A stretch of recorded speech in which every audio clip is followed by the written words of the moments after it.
Ang pinaglalaban po ngayon na itong mga DDS, lalo na po si Harry Roque ay eto, nako no, tama naman, agree sila na unusual yung withdrawal ng kalahating bilyon sa loob ng kung ilang buwan lamang ng Office of the Vice President. Cash withdrawal.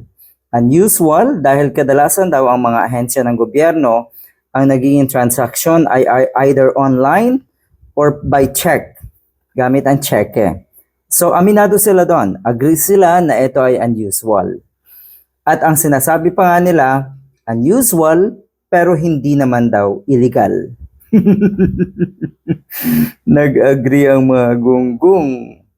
Alam niyo po, lahat ng unusual, kahit sa tao, ay yung mga deviant ang character. Matakot kayo, iba ang nasa utak ng mga ganyan. Pag ganito na unusual ang mga nangyayaring money transaction, hindi usual, hindi pangkaraniwan, may ibang ibig sabihin din yan. Napapalibutan yung Shaw Boulevard ng malalaking kumpanya.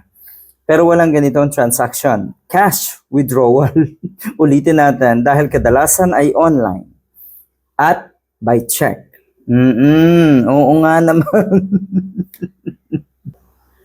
At eto pa, idinaan daw sa fire exit yung pera. Doon dumaan yung nag-withdraw. Ang sinasabi dito, idinaan sa fire exit ng kumuha ng pera.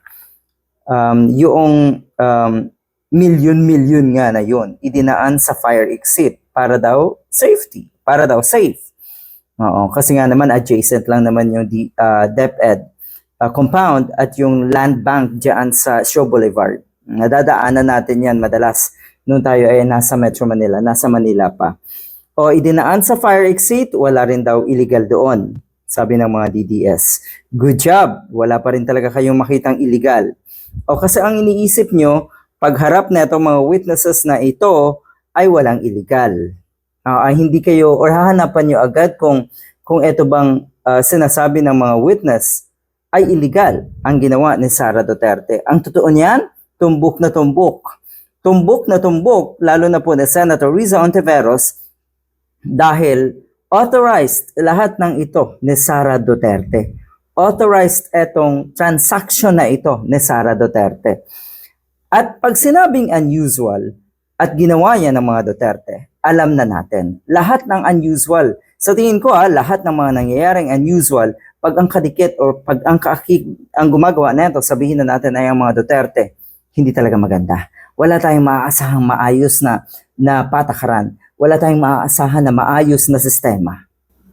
Sige, wala pa rin daw illegal na nakita nga dito sa ganitong klaseng proseso. Unusual pero hindi illegal, walang irregularidad, kaya walang problema pa rin.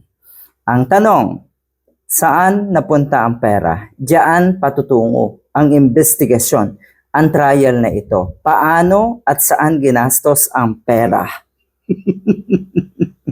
Doon pa lang sa pag-establish ng kuno nga ay ito ay lahat ay otorisado, authorized ni Sara Duterte. Nako, mahirap na bawiin yan.